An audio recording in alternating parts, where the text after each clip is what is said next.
నమస్తే. తెలుగు ప్రజల మనస్సాక్షి సాక్షి TV. I am Swarna. Welcome to Sakshi TV special immigration show with attorney Chand Parvataneni.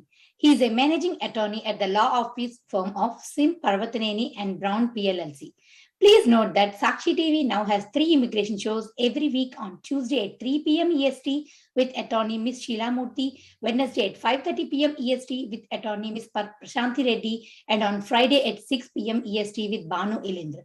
Please tune in to ask your questions.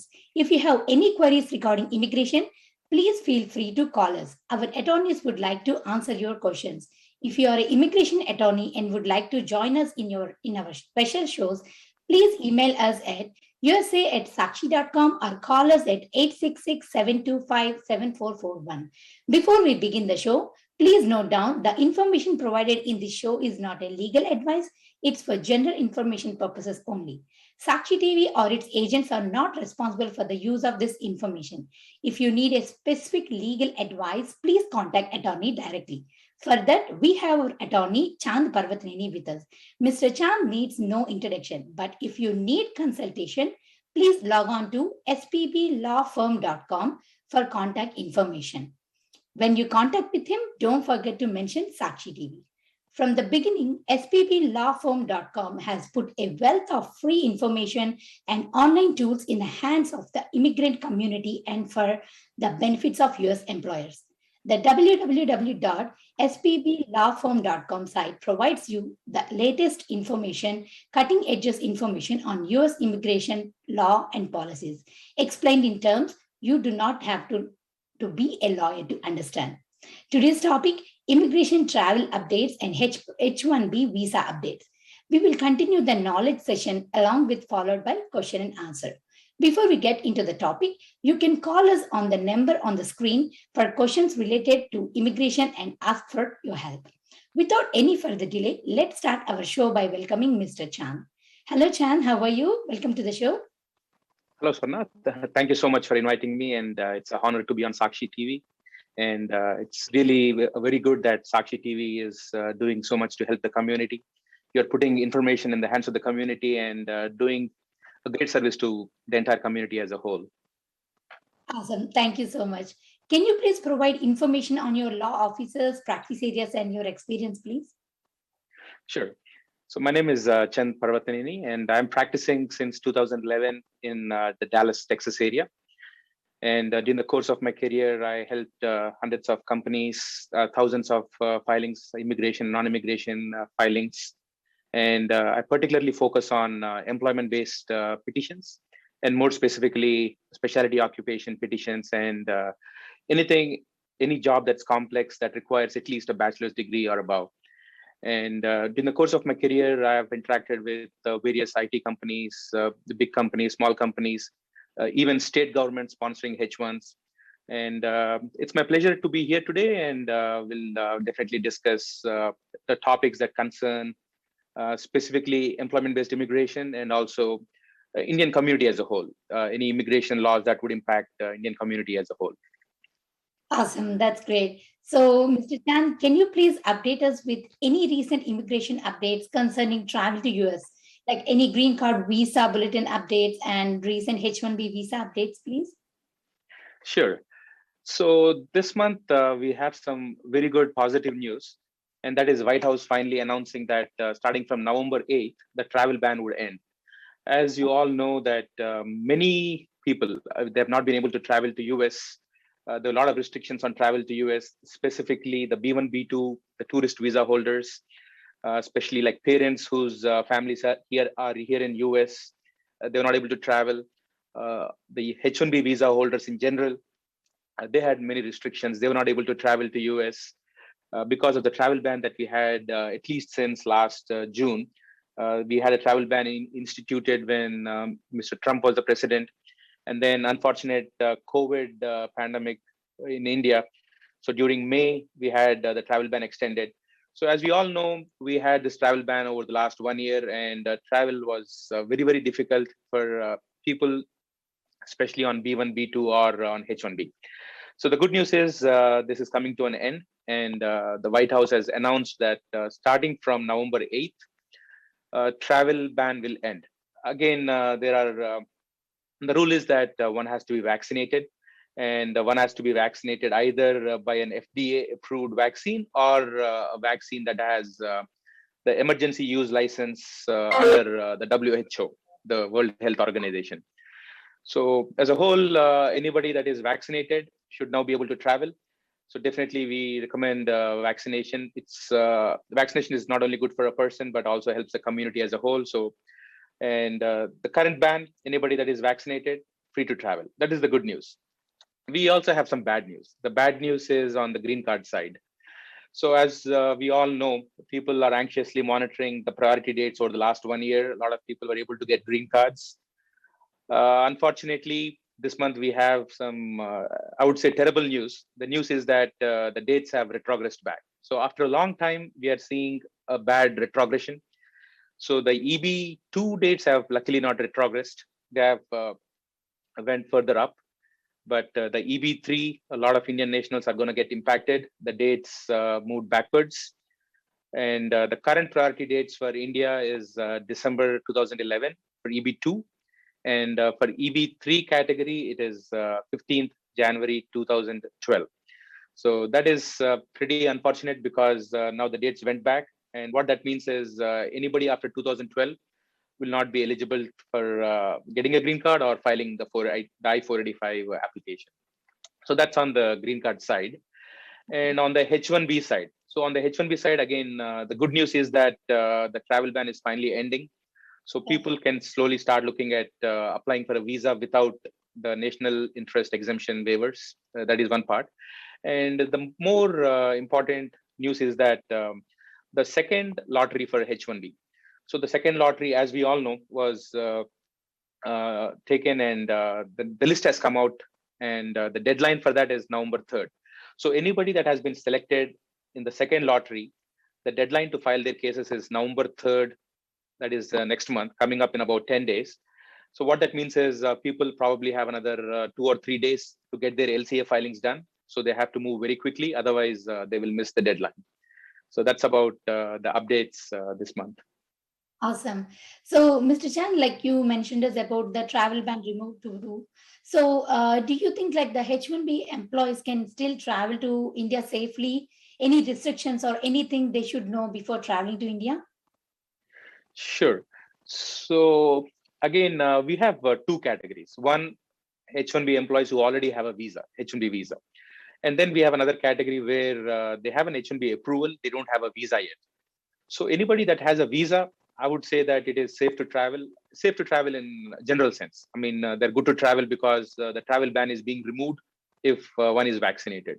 So if one is vaccinated, one has H-1B visa, I think this is a time when they can start planning for travel back to India, back home, see family, and then come back. But if somebody does not have a visa yet and they need to go to the visa in the consulate in India, they probably should wait for some more time. And because obviously the consulates are not working in full capacity. I mean, there are big challenges because of COVID pandemic. The consulates are doing everything they can to bring things back to normal. But again, there are a lot of people waiting for visas and so on. So at least until things stabilize, the visa appointments are more streamlined. I think people should not travel unless they have an emergency. And the kind of emergencies I see is they have a travel emergency to visit family back home because there is some medical emergency, or maybe most of the cases that we are lately seeing is people trying to get married because they have not been able to travel in the last 1-2 years. Unfortunately, a lot of marriages got postponed. So if it's something that important, like somebody's getting married, you don't have a choice. You cannot postpone it any further.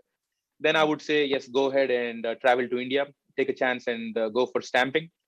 But if it is not an emergency kind of a travel, I would say that people should probably wait if they're seeking to get a visa back in India. Okay, that's great. So, but we are hearing some people cannot still travel even if they receive vaccination in India. Are there like any specific restriction depending on the kind of vaccine one has taken India to travel to USA? Right. Currently, only FDA or WHO approved vaccines are exempt from the ban. So if somebody gets a vaccine that's in the list, that's in the FDA approved list or the WHO, the World Health Organization's list, they are exempt. And what that means from an India perspective is that India currently has two major vaccines. One is Covishield and one is Covaxin. Both are amazing vaccines as we see the data coming out of India. I mean, it's helping uh, cut down on the COVID pandemic a lot. Unfortunately, Covishield is approved by WHO. Covaxin is not approved yet. However, I mean, the news that is coming out is the Indian government is working hard. They are working with WHO, providing various documents as required. And my guess is Covaxin probably will be approved very soon. It is just a matter of time. But as of today, Covishield is approved. Covaxin is not in the approved list yet. So based on what we currently know, I mean, Covaxin, if somebody has taken Covaxin, they might have to wait until the rules are more clear. At this point, we don't know. But again, they have a backup option. The backup option is they can always go to a third country such as Mexico, Maldives, or some other country, stay there for 2 weeks, stay out of India for 2 weeks, and then come to US. So that's an option for somebody who has taken Covaxin at this point of time. But I think I'm pretty positive that in the next few weeks or so, maybe a month or so, there is a possibility, a good possibility that Covaxin will also be on the WHO approved list. And until then, I think people just need to monitor the news. And if somebody has taken Covaxin, they have to definitely take an alternative approach if they need to travel to US. So, Mr. Parvathaneni, we are talking about the visa bulletin and stuff. So let's talk about that. So regarding visa bulletin, can you explain why we have retrogression and what exactly is its impact for people who are waiting in the queue to get a green card? Sure. So retrogression. So normally, what you would expect is as time passes, as you go along, you would expect the dates for green cards to progress further. So last year, the dates were at 2015 for EB3. So, and what that meant is like somebody who has filed, got the process started in 2015 are eligible to get a green card. So retrogression means the dates, instead of going forward, they go backward.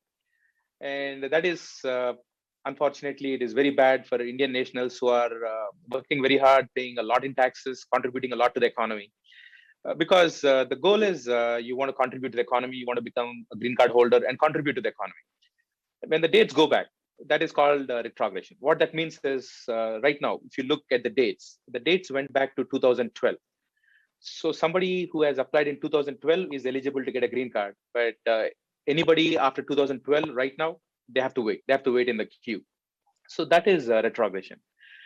And what exactly happened is that so last year we had 260,000 eligible green card numbers that were given, that were allowed to be given. And unfortunately, USCIS was not able to process all the green cards. What that meant is the fiscal year ends on September 30th. The fiscal year ended a few weeks back in September. And the news that is coming out is that at least 80,000 green cards were not issued. And if the green cards are not issued, it does not mean that they will spill over to the next year and USCIS can issue them. If they're not issued, they're gone forever. So nobody can use it. So unfortunately, what that means is those 80,000 green cards just got wasted. Nobody were able to use it. And now what that means is because the number got cut down, they have to put the dates back. They have retrogressed the dates back to 2012. And that is what has happened. It is very unfortunate. And all we can hope for is at least this year, USCIS is able to utilize all their numbers. And again, unfortunately, it's the pandemic. Offices were not in full capacity. They're not operating in full capacity. But for whatever reasons, and end of the day, 80,000 green cards were lost. And it is badly going to hurt Indian nationals because now the dates have gone back and the dates have retrogressed back. Okay. So thank you so much, Mr. Chand, for clarifying this question. That's really sad to know a lot of green cards got on waste. But before we go to the next question, so viewers, if you have any question and would like to contact Mr. Chand, you can email him at chand@spblawfirm.com or you can reach him out at 972-375-1000. So, Mr. Chand, what kind of predictions do we have for the green card priority date movement in next 1 year? Sure. So normally there are two charts. Whenever a visa bulletin is issued, there are two charts. One is the final action chart, and then the second chart is the date of filing chart. So Department of State, they also predict what is happening in the next 1 year. So the second chart, what it basically signifies is that that is the date that Department of States anticipates in about 1 year, about 12 months from now. And that is a good indicator of what we can expect in the next few months. That is one place where we look for good forecasting. The other place is Mr. Charlie Oppenheim, the official that is in charge of the visa bulletin, the Department of State official. So he also is giving monthly predictions. So these are the two places we look for predictions. And again, the Department of State, until 2 months back, they were predicting that there will not be any retrogression until September 2022. Unfortunately, last month they came and talked about retrogression. This month, when they released the visa bulletin, they confirmed that there is a retrogression. So again, the numbers are not set in stone. They keep on getting revisited as things happen. But again, based on what we are seeing in the visa bulletin, the second chart, the date of filing chart, it looks like EB2 will keep moving forwards. So we do expect EB2 to keep moving forwards. We don't really think it will be a drastic jump into the future. But again, definitely, I think based on what Department of State is saying, they are looking at January 2013 for the data filing chart, the second chart. So clearly, it looks like EB2 is expected to progress at least one more year in the next 1 year. It's not a lot, but again, the good news is we're not going to see retrogression based on their statistics for EB2. And that means that EB2 will continue to progress till at least January 2013. And again, that's a forecast. EB3, on the other hand, I think things are looking gloomy. I mean, if you look at the second chart, the date of filing chart in the visa bulletin, they are advancing it only by 7 days in the next 1 year. So right now, the final action date is 15 January 2012. And if you look at the second chart says EB3 will go to 2012, January 22nd. So what that means is EB3 probably will not move further a whole lot. And even if it is going to move, it will be only a few weeks. So EB3 is looking a little bit gloomy at this time. EB2 is probably going to move about a year based on what I'm currently seeing out of the chart and what we're currently hearing coming out of Department of State. Okay. So that's really good to know, Mr. Chang. But what about like many people waiting for green card in like EB2 category? So do you still recommend converting to EB3 category? Like what exactly is the process, and are there any advantages and disadvantages with the process? Right. So in the last 1 year, as you have seen, many people have done something what is called a downgrade of their I-140 petition. People have gotten their initial I-140 filed as an EB2 filing. And because the dates for EB3 were more favorable, a lot of people went for something what is called a downgrade of their I-140 from EB2 to EB3. And over the last 1 year, it was very, very beneficial. The reason being EB3 dates were more favorable than EB2 dates. However, with the current visa bulletin, we are seeing that EB2 has gone back to 2012 and EB3 has gone back to 2012 and EB3 doesn't look very promising into the future. So it's a question on whether is the effort even worth it, doing a downgrade. My suggestion is doing a downgrade is definitely worth it because again, we don't know what kind of spillover we can anticipate in the future, what kind of loss would change. So having an EB3 approval will not hurt EB2. So one can have an EB2 approval and have an EB3 approval. So it doesn't cause much harm. And the only disadvantage is that the company would have to initiate that petition and would have to incur some cost. So other than the cost, there is no disadvantage. So again, depending on the employer, I definitely encourage anybody on having an I-140 approved under EB2 category to definitely check with their employers, even if somebody has a priority date in 2015, 16, 17, or 18, or even later, because you don't know what the future would look like. I definitely think that one should go for a downgrade. Definitely should look for an approval under EB3 category also. And down the line, depending on which category is more favorable, they can opt for either of those two categories. So definitely, I think employees should talk to their employees should talk to their employers and see if that is an option that the employers are willing to consider, because the I-140 filing has to be done by the employer. So if employer is willing to do it, I definitely think it is advantageous, and I don't anticipate any negative in filing a downgrade I-140. Awesome. Thank you so much for suggesting that, Mr. Chan. So before we go to the next question, so viewers, if you have any questions and would like to contact Mr. Chan, you can email him at chan@spblawfirm.com, or you can reach him out at 972-375-1000. So let's go back to our questions. And Mr. Chan, coming to H-1B visas, how are the H-1B approvals being issued these days? Are they seeing any denials or request you evidence, or mostly approvals in general? So lately, definitely, I think everybody in the industry would vouch on that. The approval rate is very good. I mean, the cases are getting approved at a very quick pace, very faster pace than what it used to be. And in general, the approval rate is very high.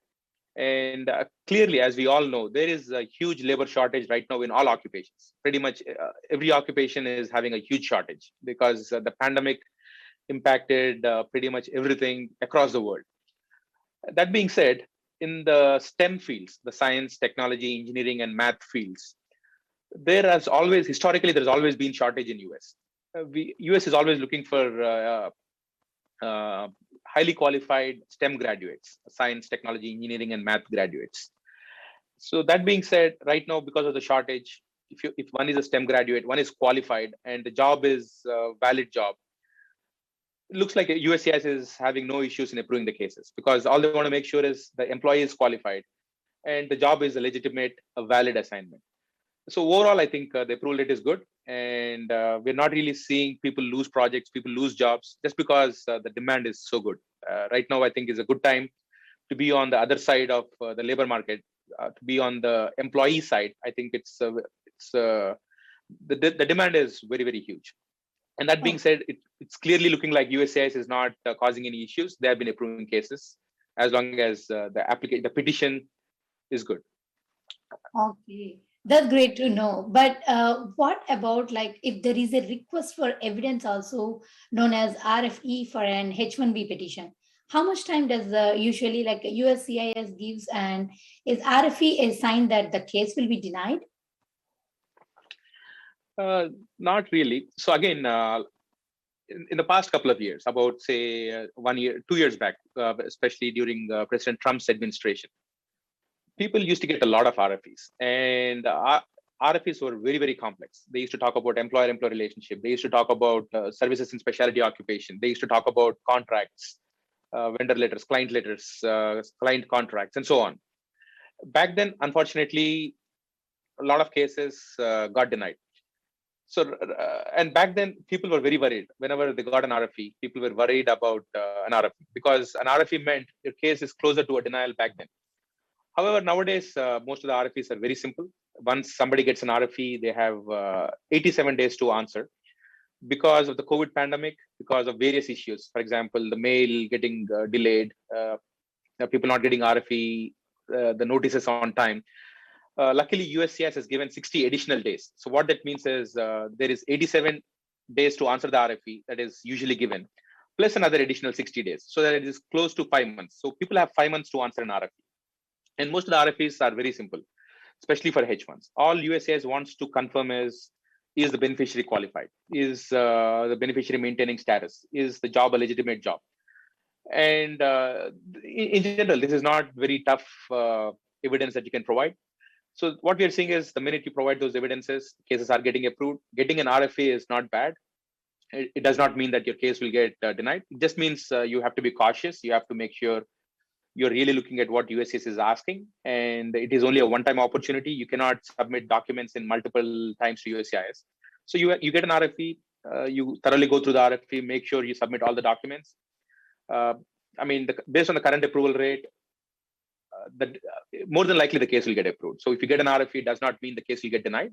All that means is USCIS wants to reconfirm that they get all the documents they are looking for. Awesome. Thank you so much, Chang, for giving this golden message. So before we go to the next question, so viewers, if you have any questions and would like to contact Mr. Chand, you can email him at chand@spblawfirm.com, or you can reach him out at 972-375-1000. So, Mr. Chand, what kind of documents are requested when there is a RFE for H-1B petition? So lately, most of the time they're talking about beneficiaries' qualifications. They're talking about maintenance of status. So beneficiaries' qualifications means we have to prove they have a degree in the right field. So if somebody is doing a IT job, USCIS will typically say, do they have the right degree? If somebody has like a civil engineering degree looking for an IT job, they will ask us to prove how does the beneficiary qualify, ask us for more documents. And maybe you go back and show his work experience in the past and argue he is qualified, for example. They also ask about maintenance of status. So what that means is they try to make sure the employee has never violated his status in the past. That's a common question. They also talk about employer. Sometimes they ask about employer specific documents such as hey, prove that the employer is a legitimate employer, show us your payrolls, show us your tax returns, show us your lease. So those kind of documents. Sometimes they talk about specialty occupation, which is one of the complex RFPs that we even get nowadays, but again, not in as high numbers as we used to get in the past. So specialty occupation means we have to prove to USCIS that this is indeed a complex job that requires a bachelor's degree, because to get a H1, the job has to be a complex job. It cannot be any job. It has to be a job that requires at least a bachelor's degree in a specific department, a specific major. So these are the kind of common RFEs, something to do with either the beneficiary's qualifications or regarding the job itself or regarding the employer. High level, these are the kind of more recent typical RFEs that we have been seeing. Okay, that's great. Thank you so much for clarifying that question. So, does anyone face any issues at the port of entry after receiving H-1B visa? Are you aware of any recent issues at port of entry, Mr. Chang? Right. So getting a visa at the Indian consulate, it does not guarantee that you will be admitted into US. So there is another step, which is the port of entry. So the port of entry, you have to go through the CBP. The CBP officers, they will look at your visa. They will make sure that the person who's coming into the country is going to comply with whatever is required when they enter the country. Majority of the times, we don't see issues, but occasionally we do hear issues. We do hear issues in some specific port of entries. And again, the only time we normally see issue is when there is material misrepresentation of some fact, and the CBP officer catches that person in some material misrepresentation. So always one should be careful. We should never misrepresent any fact to either a CBP officer, US government officer, or a consular officer. People have to be very cautious, and as long as they don't misrepresent any facts, in general, they should not have any issues. Okay, that's good. So, is there anything can you conclude by specific points to employees working on H-1B so their immigration process is smooth? Sure. So, on a high level, we all know that people who are working hard in this country on H1, they are really contributing a lot to the economy of the country, a lot to the economy of US. The only thing is people have to comply with the law. What that means is they always have to be in compliance with H-1B regulations, always have to make sure if any law changes, they're complying with the law. Things like amendment filings. If there is any material change in their job, they have to notify USCIS by filing an amendment. They always have to make sure they're working as required. If they lose their job, they have to make sure they get a job within 60 days. So as long as they're complying with the law, notifying USCIS by appropriate filing of amendments, timely amendments, people should not have an issue. Pay your taxes, make sure you work as you're required in the right occupation.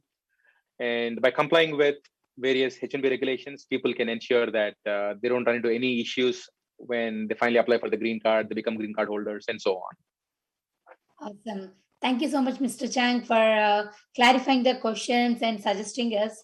So viewers, if you have any questions and would like to contact Mr. Chand directly, you can email at chand@spblawfirm.com, or you can reach out him at 7972-375-1000.